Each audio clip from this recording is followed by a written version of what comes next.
මම දිල්රුක්ෂි පෙරේරා ජනශක්තිය ආයතනයත් එක්ක මම සම්බන්ධ වෙන්නේ 2013 මැයි 16 වෙනිදා. මම රක්ෂණ ශාස්ත්‍රයට එනකොට මේක මොකක්ද කියලා මම හරියටම දැනගෙන හිටියේ නෑ. මම වෙනත් වෘත්තියක ඉඳලා තමයි රක්ෂණ ශාස්ත්‍රයට සම්බන්ධ වෙන්නේ. රක්ෂණ ශාස්ත්‍රයට ආවට පස්සේ තමයි මම දැනගන්නේ මේකෙන් හොඳ අනාගතයක් උදා කරගන්න හැකියාව තියෙනවා කියලා.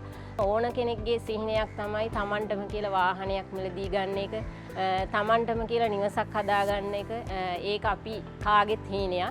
2024 ජනවාරි මාසේ ඩ්‍රයිව් මී කියන කම්පිටිෂන් එක ජනශක්තිය තුලින් ඉදිරිපත් කරනවා නියෝජිතයන්ට. මේ වෙලාවේ මම තීරණය කරා මේක තමයි මට ලැබුණු හොඳම අවස්ථාව කියලා. ජනශක්තිය තුල වැඩ කරන හાર્ඩ් වර්කර් කෙනෙක් කිව්වොත් නිවැරදි. මට ලොකු ආසාවක් තිබ්බ මේ කම්පිටිෂන් එක ජයග්‍රහණය කරන්න ඕනේ කියලා. ඒකට අවශ්‍ය ප්ලෑන් එක මම එදා නිර්මාණය කරගත්තා.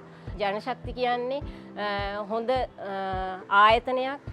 තමන්ගේ හීනවලට ලේසියෙන් යන්න පුළුවන් තැනක්. කා කම්පිටිෂන් එක විතරක් නෙමෙයි, මම ගත්තොත් ආර්ථිකමය වශයෙන් දැන් හොඳ ස්ථාවරයක ඉන්න කාන්තාවක් විදිහට ලොකු ශක්තියක් වුණා මේ රැකියාව. නවකීන්ට මම ආරාධනා කරනවා ජනශක්තියට එන්න, ඇවිල්ලා බලන්න. මේ කා කම්පිටිෂන් එක විතරක් නෙමෙයි, විදේශ රටවල් වල සංචාරය කරන ජනශක්ති කියන සමාගමට මම හදවතින්ම ආදරය කරනවා. එදත් එහෙමයි, අදත් එහෙමයි, ඉස්සරහටත් එහෙමයි.